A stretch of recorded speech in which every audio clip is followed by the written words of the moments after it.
দেখেছি মোশাররফ হোসেন হচ্ছে আলী খানের ভাই। আমি আমার কাকুর জন্য আজকে আমি এখানে এসেছি, আমি কাকুর ভোটের প্রচারে এখানে এসেছি মোশাররফ হোসেনের জন্য। তার জন্য আমি এখানে বেশি লেট করবো না। এখান থেকে আমরা যেটা প্রোগ্রাম রেখেছি, আমাদেরকে এখানকার নেতৃত্ব যেভাবে গাইড করবে আমি সেভাবে চলবো। আর বক্তব্যকে আর দীর্ঘায়ু করবো না, আমরা এখান থেকে সব বেরিয়ে যাবো। সবাই শান্তি শৃঙ্খলা ভাবে যাবেন।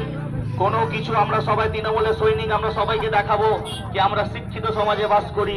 আমরা কোনো কাউকে টন্টিং করবো না, এখান থেকে আমরা ভালো করে যাব সবাই এখান থেকে। আর এখানে যে ক্লাবটা আছে চপড়া ক্লাব, এই ক্লাবের যে আছে সেক্রেটারি থেকে শুরু করে সভাপতি থেকে শুরু করে ক্যাশিয়ার থেকে শুরু করে ইনাদেরকে আমি বিশেষভাবে ধন্যবাদ জানাচ্ছি। আর এদেরকে আশ্বাস দিচ্ছি, আমি আরিফ খান হয়ে আশ্বাস দিচ্ছি এই ক্লাবের সঙ্গে আমি আজ থেকে আছি এবং ভবিষ্যতেও থাকবো। এই ইয়াংস্টারদের যে ভালোবাসা, আজকে আপনাদের ভালোবাসার জন্যই আমি আজকে এখানে পৌঁছেছি।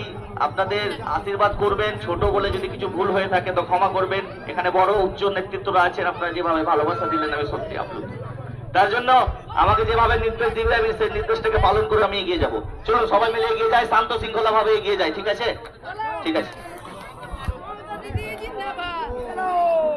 ধন্যবাদ আরিফকে।